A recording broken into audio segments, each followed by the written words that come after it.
to another TerranScapes video. Today I wanted to show you a couple things that a couple customers requested, some modifications on some water features. And the first one involves creating a multi-sectional swamp to cover a large section of a board for 15mm wargaming. I'm not sure if it's actually Flames of War, but it's in the 15mm scale.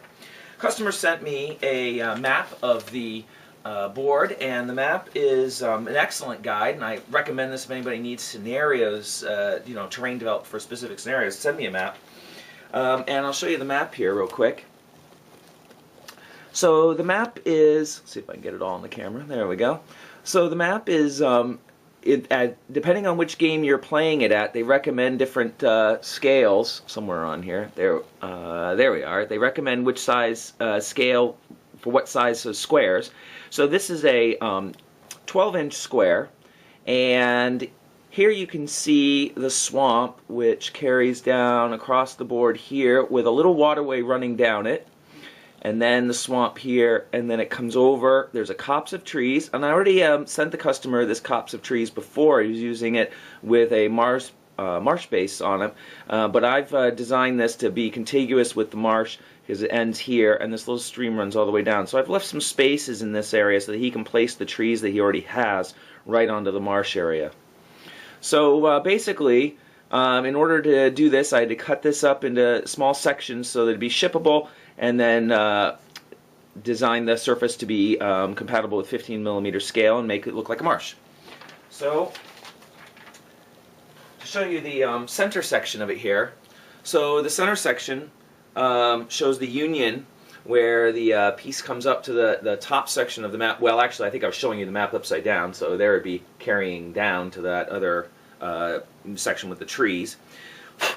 And one of the things that I did with this is, rather than build up the edges that I've done on some previous marshes, especially because it's 15mm, is that I left the board flat, flocked on it, and then coated it with the resin. One of the things that does is it really soaks into the vegetation in certain areas as it sort of through capillary action, and that did two things. One is it kind of gives that wet vegetation feel. As you move closer to the water, the foliage gets wetter and wetter as it's submerged. You might say perhaps this was due to recent water rising, or perhaps there's different kinds of plants that live right in the mucky, marshy edge. And it also, let's see if I think that's showing. It's always difficult for me to tell on the camera, but I know when I play it back it looks better than it looks right now. Is I tinted the water with a sienna brown combo, and then as this capillary action pulled away, the water actually got just a little bit thinner at the edges as it finally soaked in, and that left a little more brown down the center, which gave it a nice little depth look. Then, of course, I coated it with a, let's see if I can get the reflection on that properly. Oh, wait a minute, here we go. There we go. And then I coated it with a ripple effect to give it just a little bit of motion, and kept those ripples pretty low in height to reflect the reduced scale. And to give you a sense of what that looks like, with some miniatures on it, let's see here. I thought maybe it might focus better if I block the back of it. Where'd they go? Oh, there they are. So there's some 15mm scale models next to the vegetation. I kept the vegetation pretty low, partly because I wanted to make sure that models that were marching across the marsh could be placed, on the foliage without, undue tipping, so that there weren't, specific areas that were excluded.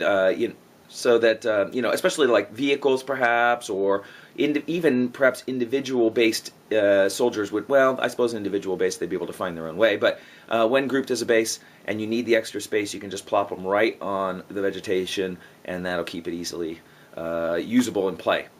And overall, I really like the way these came out.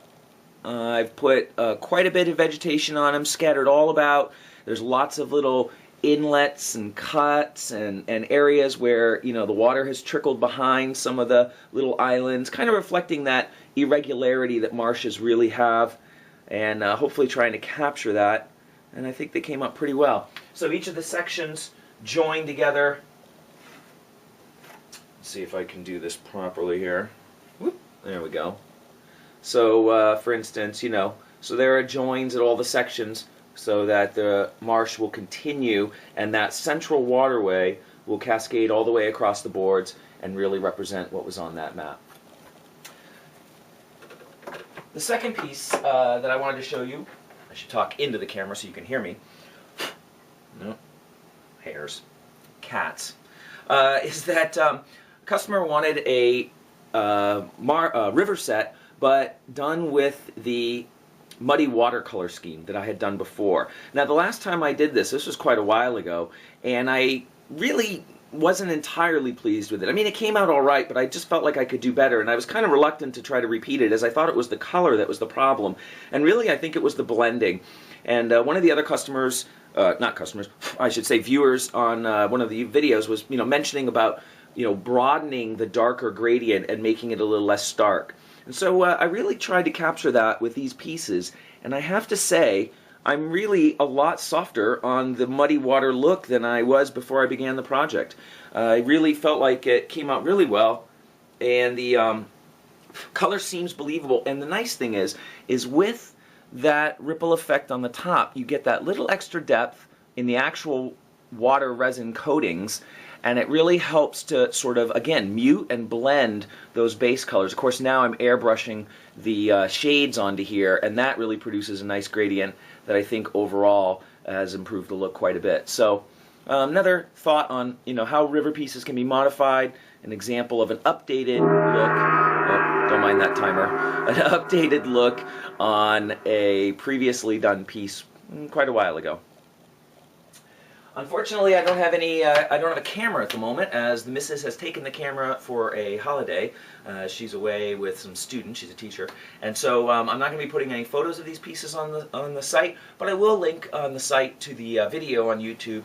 And of course, if you want to see any of the other projects that I've done, any of the other products that are available on TerranScapes, as well as a little newsletter that I post updates on about shipping delays, how things are going right now, new hurdles that I've overcome, or new things that I'm trying out, you can always go to TerranScapes.com, and you can see links on the main page on the side to all of those different pages of the site.